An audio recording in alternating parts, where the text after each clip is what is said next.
Sabi po dito sa John 10:16 to 18, "And other sheep I have, which are not of this fold, them also I must bring, and they shall hear my voice, and there shall be one fold and one shepherd.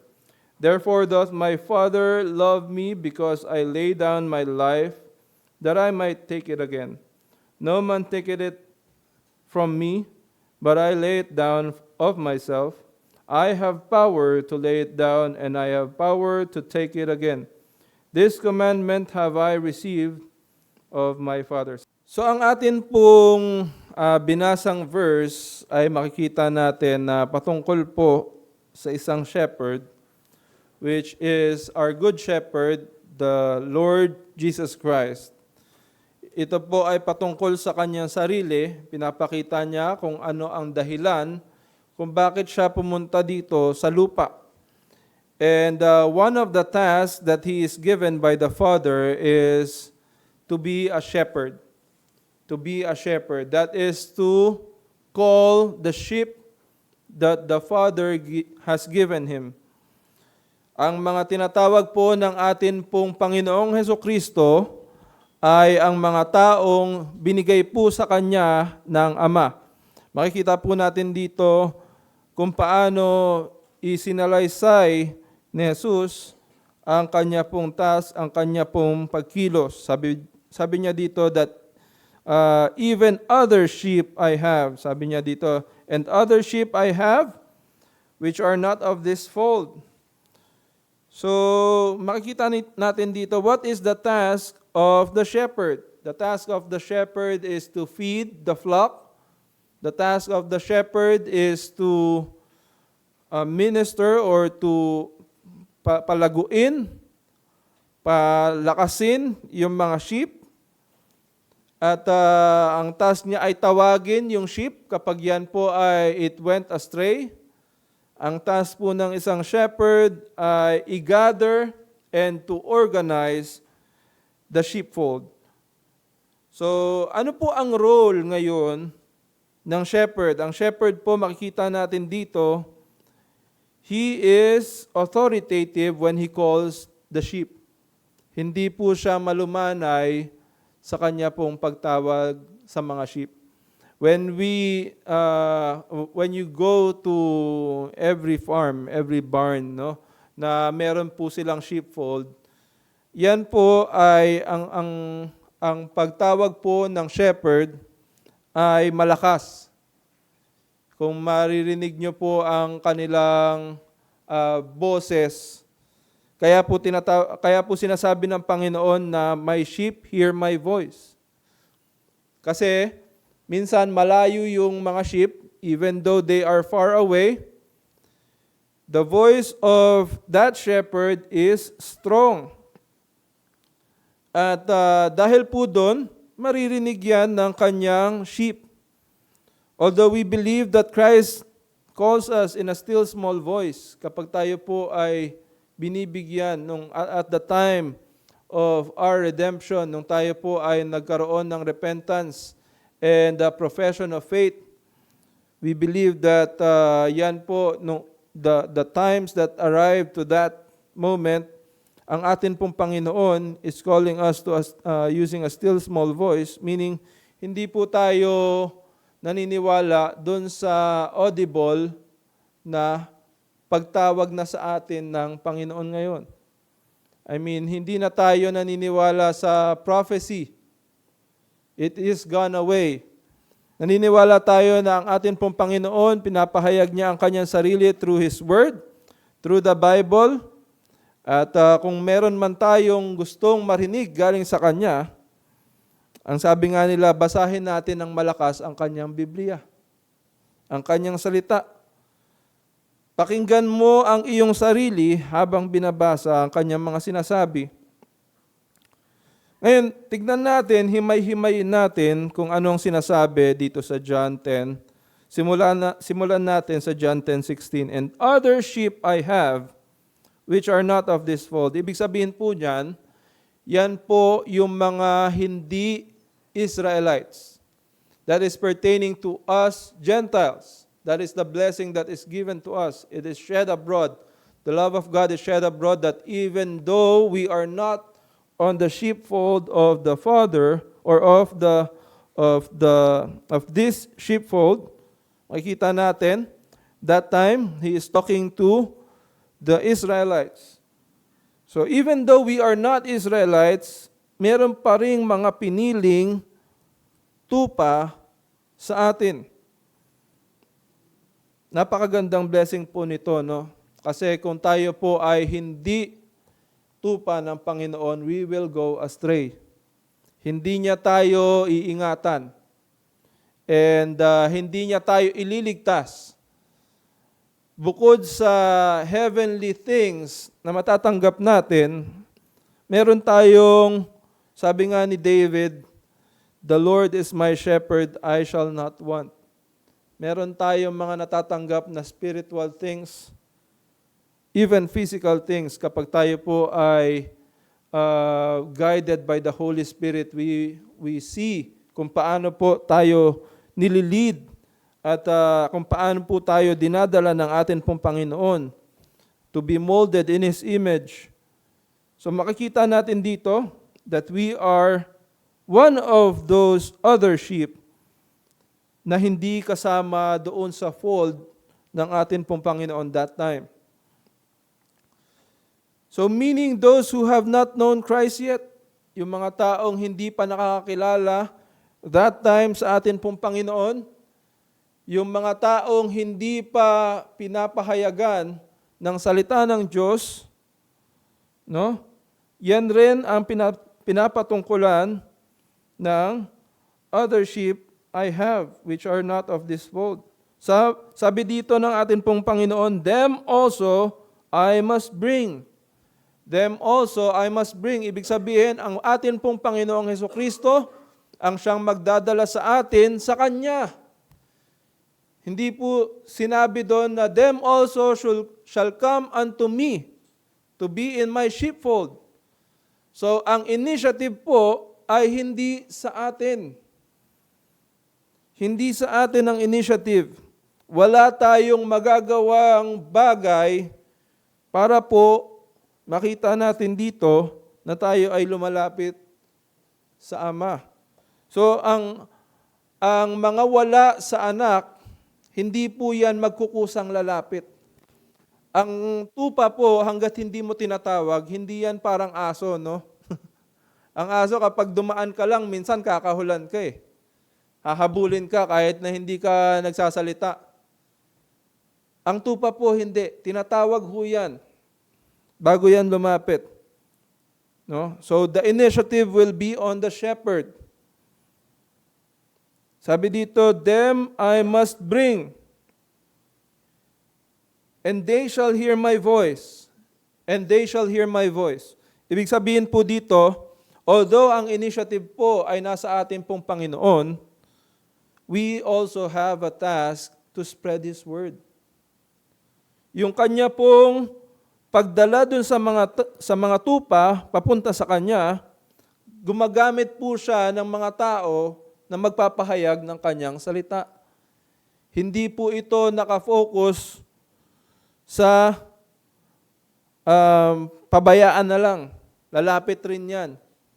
Hindi po natin tinitignan na ito po sa sinasabi dito sa scriptures na ang ibig sabihin nito ay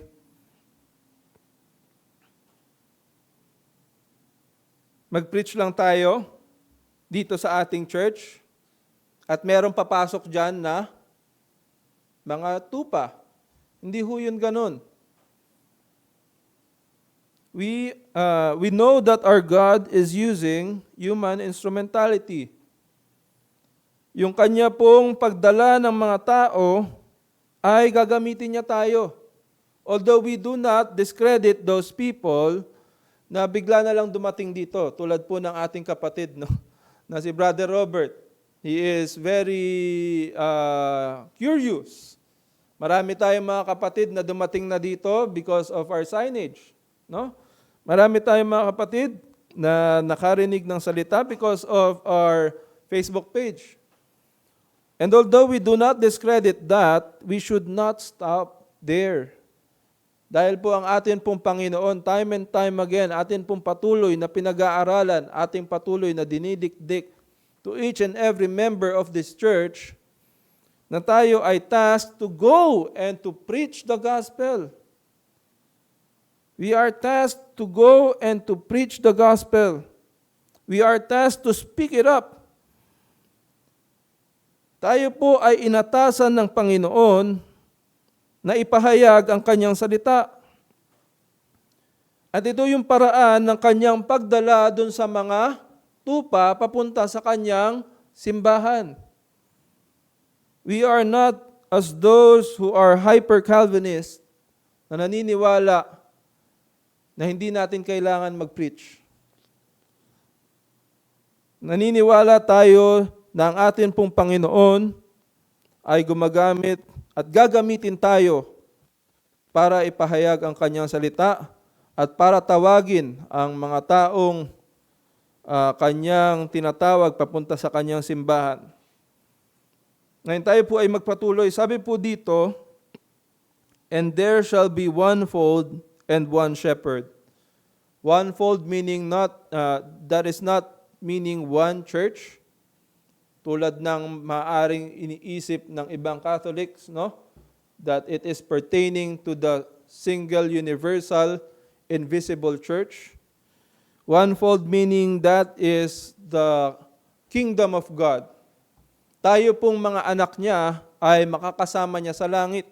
Kapag tayo po ay niligtas na, tayo po ay makakasama doon sa isang fold na yon, sheepfold ang tawag doon, no? So yun yung mga gathered sheep ng atin pong Panginoon. At yun yung mga sheep, mga tupa na binigay sa Kanya ng Ama. Kaya dapat po, no, meron rin tayong pagmamahal dun sa mga Kristiyanong kaibigan natin. Na although they are not with us in this church, we recognize that they are also sons and daughters of God. Hindi natin binoburn yung bridge. We are not burning bridges with them. Bagkus tayo po ay nagpapalakasan. Tayo po ay nagbibigay ng encouragement to each other even though they have different doctrines. Hindi tayo nandito para magdebate. Bagkus tayo po ay nandito para sila po ay mahalin. Although kasama sa pagmamahal natin sa kapatid, ang pagtama sa kanila, but it is not the sole purpose, no? Hindi lang diyan natatapos ang atin pong pagkilos bilang Kristiyano. Bagkus tayo rin po, magkaroon tayo ng magandang fellowship with them, no? Let us not stop talking to them even though they have different doctrines. Kaya minsan nakakatuwa kapag merong mga Baptist na pumupunta doon sa, although they should not be representing their church when they go to those yung mga fellowship, yung mga conference, yan, yung mga mga Baptist, mga Bible conference, Christian conference, dahil hindi tayo naniniwala that we should be in fellowship with them as church to church. So much so na magpapatayo tayo dito ng mga taga-ibang Christian sect that is not holding fast to our doctrines. Pero, we should reach out to them and know them. Nakipagkaibigan tayo sa kanila, no? Dahil yan rin po ay maaaring gamitin ng atin pong Panginoon. Ang atin pong pakikipagkaibigan sa kanila ay maaaring gamitin ng Panginoon para po maka-reach out pa tayo ng ibang tao. Although yan yung iniisip, no, ng iba na pumunta doon sa, kung maririnig nyo po yung Billy Graham conference ba yon? Na crusade yon, Billy Graham crusade. Na andun, pati yung mga Catholics, Pentecostal, Protestants, Baptist, andun. Sama-sama sila, no? Para daw ma-preach yung Word of God. Hindi natin kailangan pumunta doon and to register our church as one with them and to fellowship with them because we believe that our church is a local independent church. Naniniwala tayo na hindi tayo universal, hindi tayo kailangan makipagsalamuha sa kanila, or we are not obliged to go with them, but let us go, no? Para sila ay kamustahin, kausapin with that, because we are of one fold. And with that, with us being with one fold with them and one shepherd, they must also know who that shepherd is. Yung good discussion with them, good discussion with our friends, with other Christians who are not holding our doctrines, will also lead them to know somehow, because of the word or because of the scriptures that we will use, it will bring them to know who the true shepherd is, the true characteristics of Christ.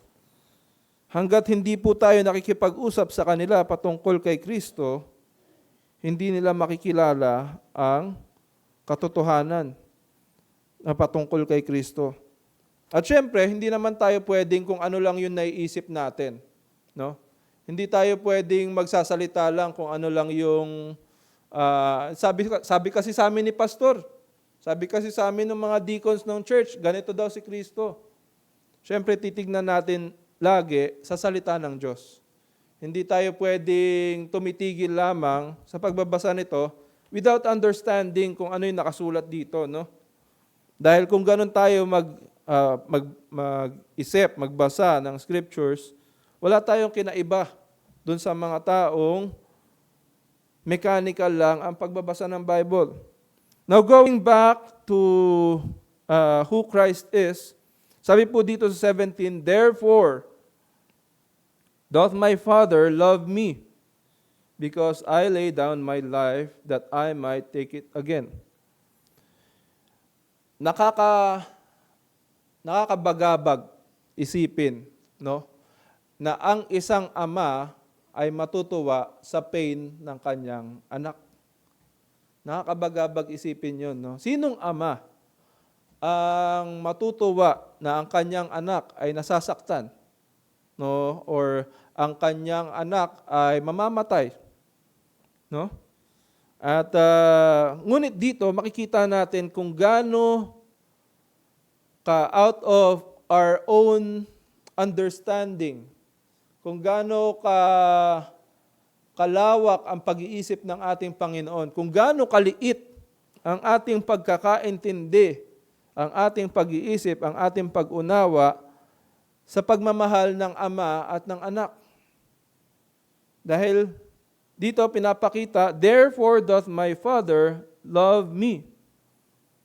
So, before, ang pinag-uusapan natin is Christ being a shepherd, His role being the one gathering the sheep to His sheepfold. Ngayon naman po, ang pinag-uusapan natin is the relationship between the Father and the Son. So it might seem as contrasting, it might seem as something na out of this world, yung kanilang analogy. Pero makikita natin dito na ipinahayag ng atin pong Panginoong Hesukristo na dahil daw doon sa mga bagay na ginawa niya, sabi dito kasi therefore. So it means that it is a cause, it is a conclusion, it is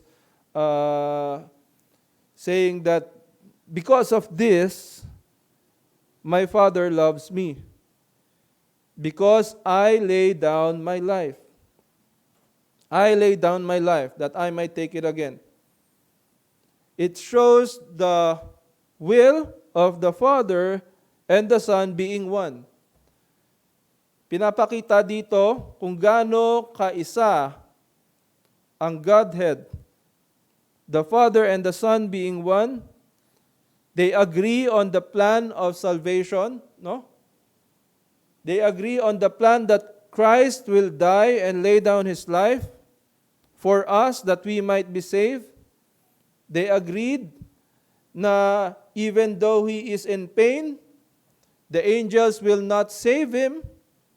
They agreed na although yung mga taong hindi nakakakilala sa Kanya, ay aalipustahin siya as He walks at the foot of Golgotha bago siya ipako sa krus. They agreed, no, na lahat ng mangyayari at the point or even from His birth up until His death, they agreed on that.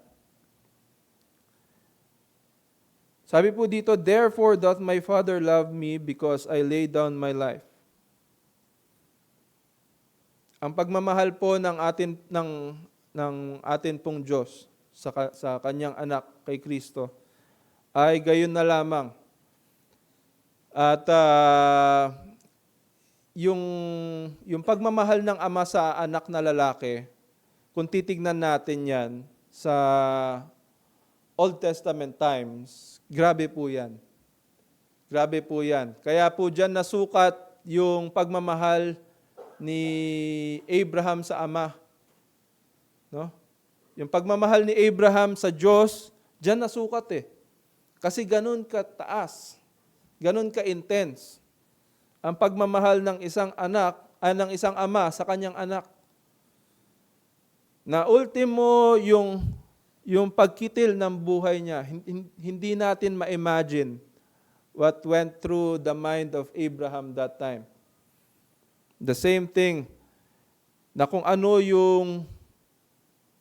paano plinano ng Panginoon, no, ng Diyos, ang salvation natin.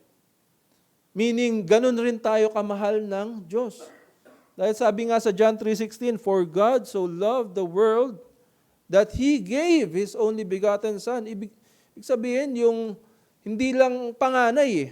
Kapag panganay, iniisip natin, ito intense yung pagmamahal nito sa panganay kasi siya yung pagmamanahan ng mga bagay. Diba? Lalo na nung unang panahon. Kapag panganay, pag mas matanda, meron niyang birthright na tinatawag.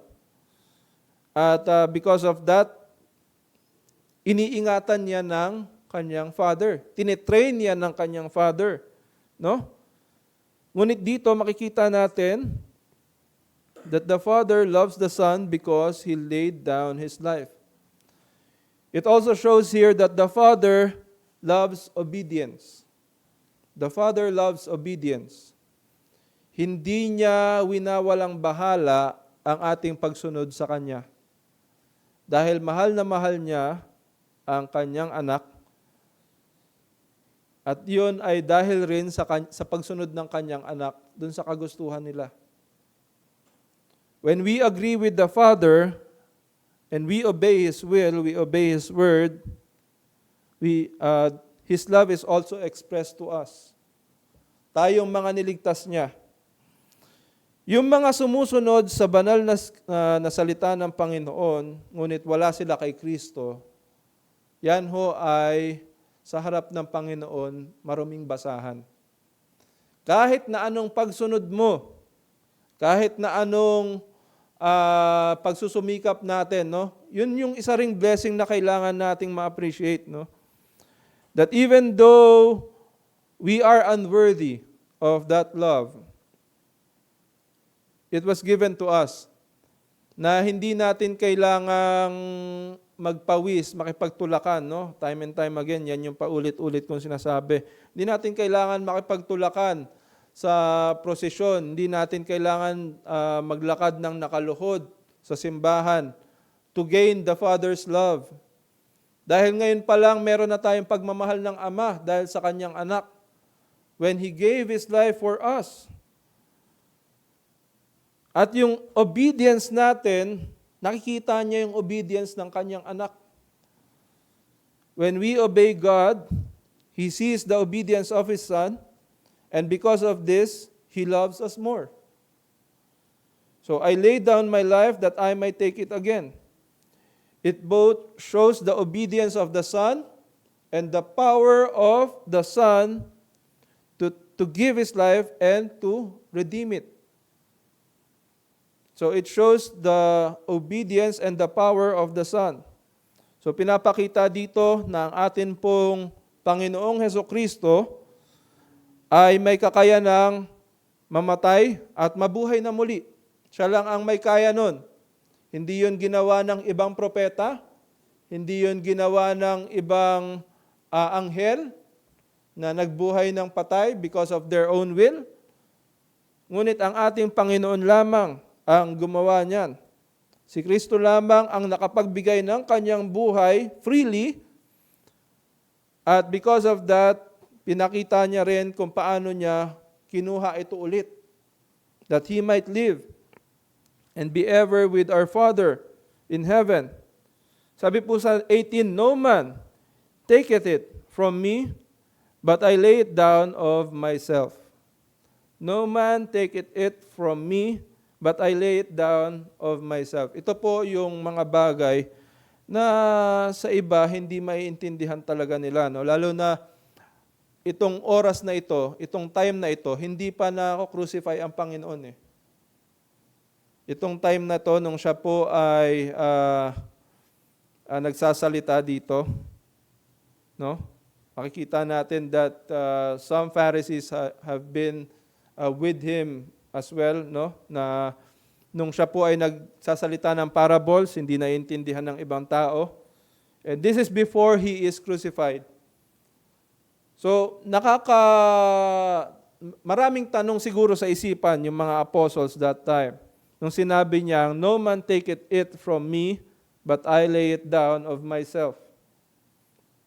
Makikita natin sa verse 19, "There was a division, therefore, again, among the Jews for these sayings." So, ibig sabihin, hindi talaga maintindihan ng tao kung ano yung sinasabi ni Kristo patungkol sa kanyang sarili. And later on, malalaman nila, marirealize nila, that when He is crucified, this is what He is pertaining to. So, "No man taketh it from me." Ibig sabihin, hindi na tayo magagalit doon sa mga taong pumatay kay Kristo. No? Hindi tayo dapat magalit kay Judas. Hindi natin yan ginagamit bilang mura. No? Bakit? Kasi alam natin na nasa will na yan ng Ama. Although we do not say na si Judas mapupunta sa heaven dahil sa yung ginawa niya ay it is to fulfill the will of the Father. Hindi natin sinasabi yon. Because even then, makikita natin that he is overcome by the devil.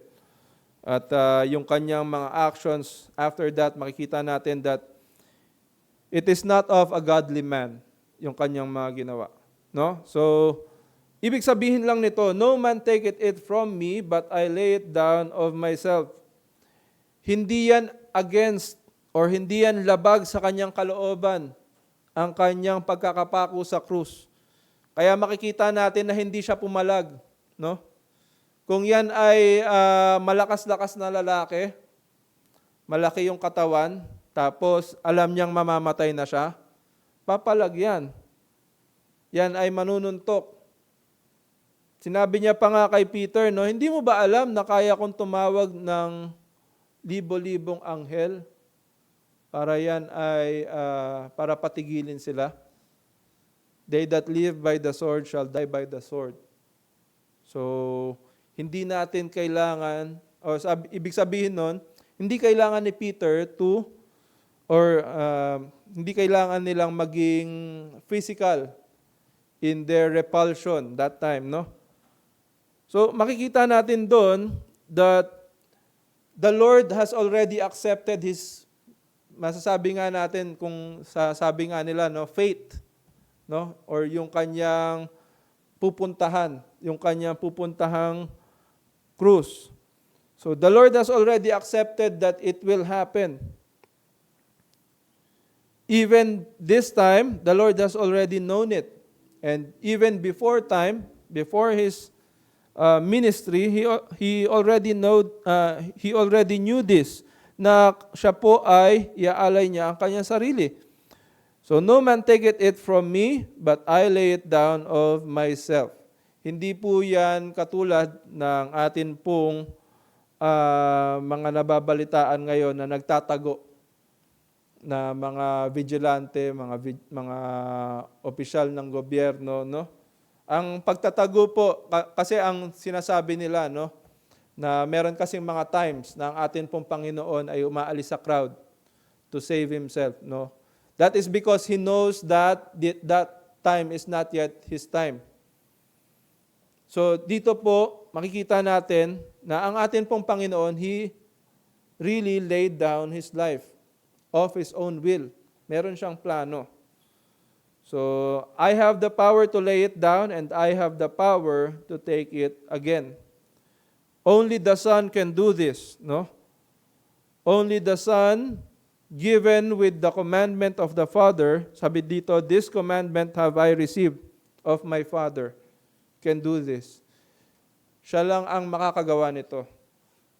That is why very special ng person ng atin pong Panginoon, yung kanya pong personality, yung kanya pong characteristic, yung kanyang identity.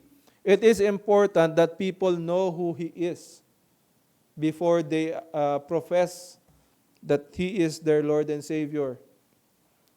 Some people might denounce the deity of Christ. Dahil ang sinasabi natin sa kanila, no, na si Kristo ay kumakatok sa inyong puso.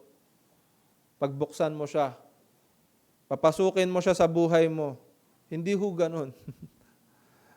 Atin pong, wag nating ipe-present na nakakaawa ang atin pong Panginoon.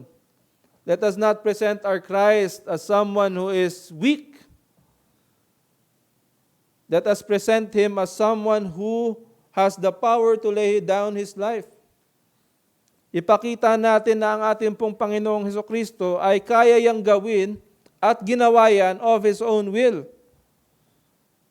Hindi siya magmamakaawa sa mga tao na ayaw sa Kanya.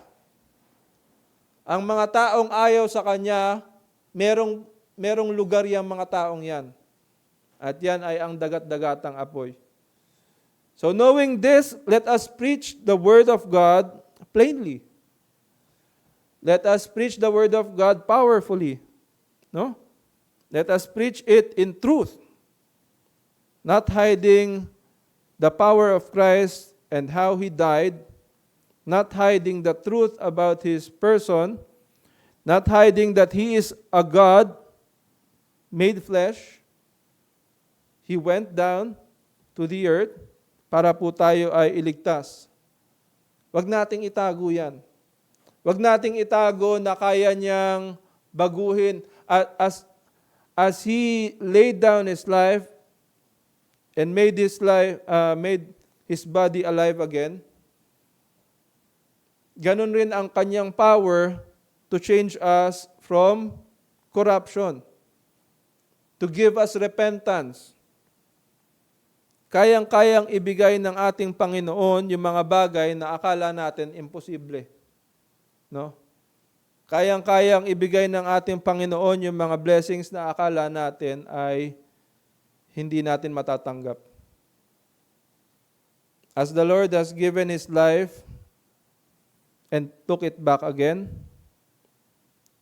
so has He the power to give us resurrection. So yun yung blessed hope na meron tayo. Because our Christ has prophesied and has proclaimed early on before His death that He will lay down His life and take it back again. Makikita natin dito that He has fulfilled those things.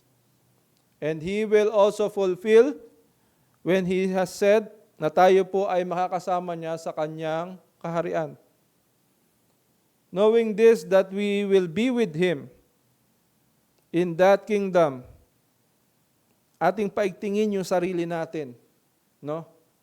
To have the strength to follow Christ sa ating pong mga ginagawa. To follow Christ in our lives. To follow Christ in the midst of temptation. To follow Christ in the midst of persecution. Atin pong panatilihing matibay ang atin pong kalooban as we follow Christ in all these things. At nawa sa atin pong pagsunod sa Kanya, makita natin na tayo po ay patuloy niya ring binabago He is continually molding us. He is continually giving us strength, wisdom, and encouragement, the energy to put forth our foot para po lumakad, humayo para sa Kanya. In our ministries, that we may live our ministries fully and that we may express ourselves fully with Christ being in our midst. Na hindi tayo nagtatago ng ating energy kapag tayo po ay kumikilos sa Kanya. Huwag natin itong gawing parang spare time na lang natin, no? Ang ating pagbabasa ng Bible, pagpe-pray, no? Pag-share ng gospel, huwag natin itong gawin in our spare time. Gawin natin to intentionally, giving our full power for Christ, no? Sabi nga, no? Thou shalt love the Lord thy God with all thy heart, soul, and strength. Dapat ganun ang atin pong pagmamahal sa atin pong Panginoon. Lacking natin, no? Kapag nakikita natin yung sarili natin, na parang may kulang pa dun sa pagmamahal ko sa Panginoon. Panginoon, bigyan mo pa ako ng pagmamahal sa inyo. Bigyan mo pa ako ng opportunity that I may show my love to you, that I may express it to you alone.